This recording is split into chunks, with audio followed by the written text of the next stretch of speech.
Você sabia que a temperatura não foi definida originalmente como grau de agitação das moléculas? Olá, sou Douglas Gomes, autista, mestre no ensino de física e professor do canal Física com Douglas. A palavra temperatura, em geral, costuma trazer à nossa mente conceitos de sensação de quente ou de frio, não é mesmo? Contudo, nossos sentidos não são confiáveis para medir a grandeza física que a gente precisa. Duas pessoas diferentes podem classificar uma mesma temperatura, uma dizendo que está quente e a outra dizendo que está frio. Já notou as guerras que podem acontecer sobre a temperatura de um ar-condicionado? Então, a definição termodinâmica de temperatura vem com o que nós chamamos de Lei Zero da Termodinâmica. Trata-se da lei mais fundamental relacionada aos fenômenos térmicos. Geralmente, no livro de física que você usa na escola, se diz: temperatura é o grau de agitação das moléculas. Já se perguntou como medir um troço desses, definido dessa forma? Pois é, e no entanto o assunto é jogado assim em você. Topa construir uma definição de temperatura comigo que seja significativa? Uma definição que você vai entender em vez de decorar. Se ao final desse vídeo você tiver entendido, não se esqueça de deixar um comentário com um joinha. E se não tiver entendido, manda aquele com o polegar para baixo mesmo. Então vamos ao experimento. Antes mesmo de saber o que é temperatura, temos a noção de quente e frio, não é? Vamos imaginar que você tenha colocado um objeto quentão junto de um objeto friozão no interior de um recipiente isolante térmico, uma caixa de isopor, por exemplo. O tempo vai passar e as transformações térmicas vão acontecer ali dentro. O corpo que estava quentão vai se tornar apenas quente, enquanto aquele que estava friozão vai se tornando frio. Mas as transformações continuam até que ambos fiquem mornos e as transformações térmicas parem. O tempo continua passando, mas nada muda termicamente.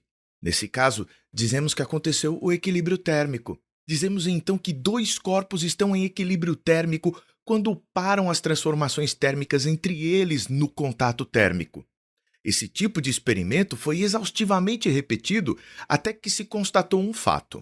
Colocou-se um corpo A em contato com outro corpo C e se verificou a ausência de transformações térmicas, ou seja, eles estavam em equilíbrio térmico entre si. Colocou-se em seguida um outro corpo B em contato com aquele corpo C anterior e se observou também o equilíbrio térmico entre eles. Tendo acontecido isso, se verifica que o corpo A, colocado em contato térmico com B, vai resultar necessariamente em um equilíbrio térmico. Assim foi enunciada a lei zero da termodinâmica. Se o corpo A está em equilíbrio com outro corpo C, e o corpo B também está em equilíbrio com esse corpo C, então A e B estão em equilíbrio térmico entre si. Para caracterizar isso, então foi definida a temperatura. Diz-se que a temperatura é a propriedade física que dois corpos em equilíbrio térmico entre si têm em igual valor. Daí vem o que os livros didáticos costumam dizer: se TA igual a TC e TB igual a TC, então TA igual a TB. Contudo, isso só pôde ser assim definido após a verificação da lei do equilíbrio térmico. Talvez você pense, mas é óbvio que tinha de ser assim. Eu vou te mostrar que não. Vamos pensar em magnetismo. Um prego é atraído por um ímã. Um clipe de papel também é atraído por esse mesmo ímã. Posso concluir então que o prego e o clipe de metal usado no papel irão também se atrair? Não, né? Viu que não é óbvio? Assim, a primeira definição de temperatura foi como grandeza física comum aos corpos que estão em equilíbrio térmico. Estado esse em que não ocorrem transformações térmicas entre os corpos envolvidos. A partir daí, se pôde criar um instrumento para medir a temperatura. Isso acontece porque é possível utilizar aquele corpo C do exemplo como um instrumento de medida, como termômetro, comparando as temperaturas de A e de B. Fato interessante, um termômetro não mede necessariamente a sua temperatura, não. Ele vai medir a temperatura dele mesmo. E como isso acontece? Fazemos a medição de temperatura indiretamente. Num termômetro de mercúrio, a propriedade volume do mercúrio ali naquela haste varia visivelmente com a propriedade temperatura. Assim é possível relacionar a temperatura do mercúrio ao volume que ele ocupa ali na haste do termômetro. Ah, Mas como medir a minha temperatura, a sua temperatura? Colocando o termômetro no sovaco e esperando. Tempo suficiente para que seja atingido o equilíbrio térmico.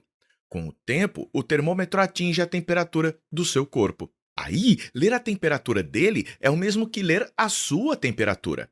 Consegui deixar clara essa ideia de relação entre conceito de equilíbrio, primeira lei da termodinâmica e temperatura? Se quiser saber como foram construídas as escalas que a gente conhece, num próximo vídeo, deixe um comentário. Se quiser aprender toda a física do ensino médio comigo, conheça meu curso em www.fisicacomdouglas.com ou no link da descrição do vídeo.